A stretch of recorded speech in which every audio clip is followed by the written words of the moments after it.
सीता सोरेन अब भाजपा में जा कर के पछता रही है। नमस्कार, मैं हूं आपके साथ निजाम खान। आप देख रहे हैं राष्ट्र संवाद। राष्ट्र संवाद में आपका स्वागत है।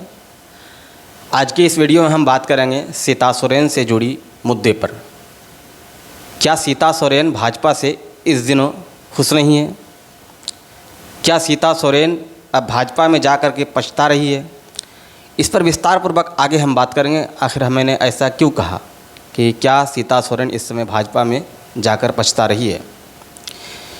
इससे पहले आप लोगों से एक छोटा सा रिक्वेस्ट है, अगर आप लोग हमारी खबर को फेसबुक पर देख रहे हैं और अगर अभी तक हमारे पेज को फॉलो नहीं किए हैं तो पेज को फॉलो कर लीजिए। यूट्यूब पर देख रहे हैं, चैनल को अगर अभी तक सब्सक्राइब नहीं किए हैं तो सब्सक्राइब कर लीजिए, लाइक कीजिए। और इस विषय में आपकी क्या राय है कि क्या सीता सोरेन सच में पछता रही है भाजपा में जाकर? क्या सीता सोरेन भाजपा से खुश नहीं है? इस पर आपकी क्या राय है? कमेंट बॉक्स पर कमेंट ज़रूर करें। और ख़बर अच्छी लगे तो इसको शेयर भी करें। तो आइए करते हैं बिना किसी देर किए चर्चे की शुरुआत।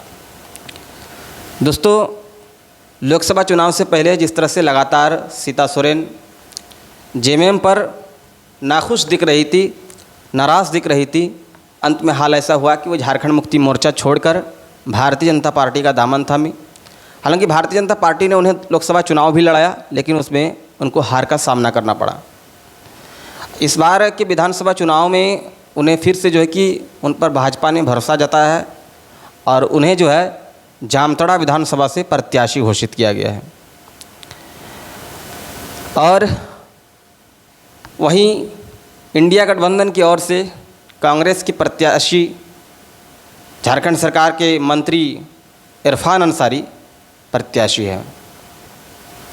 यानी इस 2024 के विधानसभा चुनाव में दोनों का मुकाबला होना है।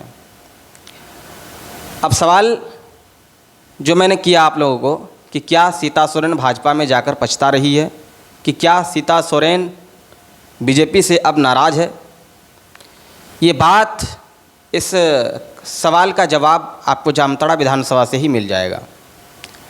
दरअसल जिस सीट से सीता सोरेन लगातार 3 बार की विधायक रही, यानी कि जामा विधानसभा से, वह सीट तो अब उन्हें 2024 के विधानसभा चुनाव में नहीं मिला। अगर भाजपा चाहती भी तो उन्हें नहीं मिलता। इसलिए नहीं मिलता क्योंकि वह एसटी रिजर्व सीट है और उनका मायके जो है झारखंड नहीं है बल्कि पड़ोसी राज्य उड़ीसा है। इस लिहाज से उन्हें तो वो सीट मिल नहीं सकता है। लेकिन हाँ, उस सीट से उनकी बेटी को ज़रूर चुनाव लड़ाया जा सकता था और इसके लिए सीता सोरेन की बेटी जयश्री सोरेन भी तैयारियां कर रही थी, चुनाव लड़ने के मूड में थी। लेकिन सीता सोरेन का ये मिशन जो है ये फेल हो गया और यहाँ से पार्टी ने सुनील सोरेन को प्रत्याशी बनाया। यानी यूँ कहें कि जैसे सुनील सोरेन को झटका सीता सोरेन ने दिया, उसी तरह सीता सोरेन को झटका सुनील सोरेन ने दिया। यानी ये सीट तो अब सीता सोरेन के हाथ से निकल गया। अब रहा सवाल सीता सोरेन पर। सीता सोरेन को जिस विधानसभा से चुनाव लड़ने के लिए प्रत्याशी बनाया गया है, वे विधानसभा भाजपा के लिए काफ़ी टफ माना जा रहा है। भाजपा के लिए इस समय जो है कि काफ़ी मुश्किल माना जा रहा है, क्योंकि यहाँ फुरकान अंसारी और उनके बेटा इरफान अंसारी का दबदबा रहा है। यहाँ पर अंसारी का दबदबा रहा है। इस वजह से जो है ये विधानसभा इन लोगों के कब्जे में रहा है।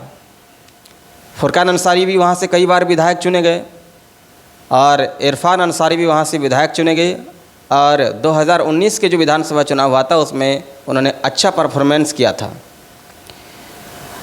और आप इस बात से भी इनकार नहीं कर सकते हैं कि इरफान अंसारी ने काम नहीं किया, बल्कि इरफान अंसारी ने, देखेंगे तो इरफान अंसारी काम बहुत किया है और इतने कम समय में जो उन्हें मंत्री रहने का समय मिला उनमें भी वो जो है बहुत काम किया है।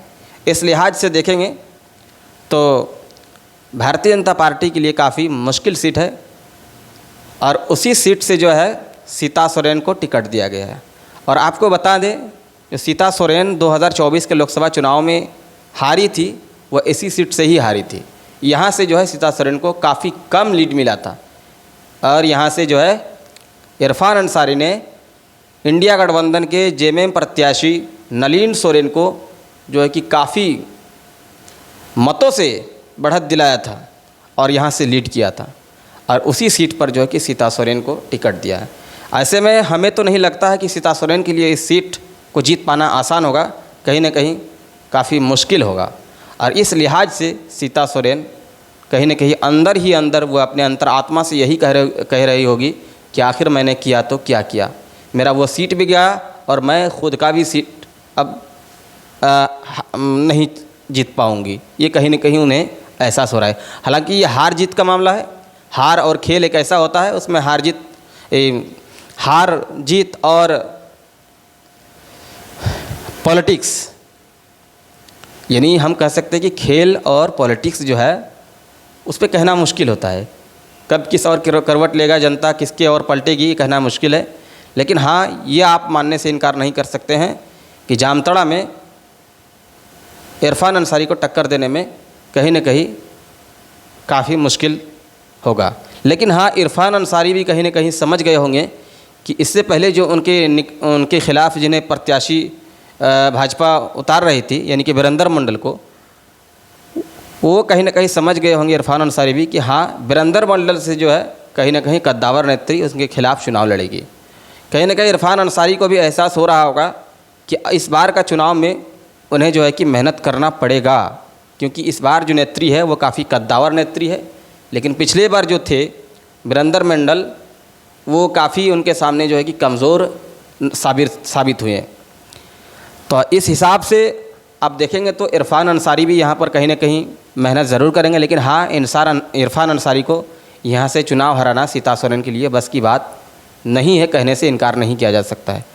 तो दोस्तों, आप लोगों को क्या लगता है इस खबर के विषय में? अपनी राय ज़रूर दें। खबर अच्छी लगे तो लाइक शेयर करें, हमारे पेज को फॉलो करें, यूट्यूब चैनल को सब्सक्राइब करें। धन्यवाद।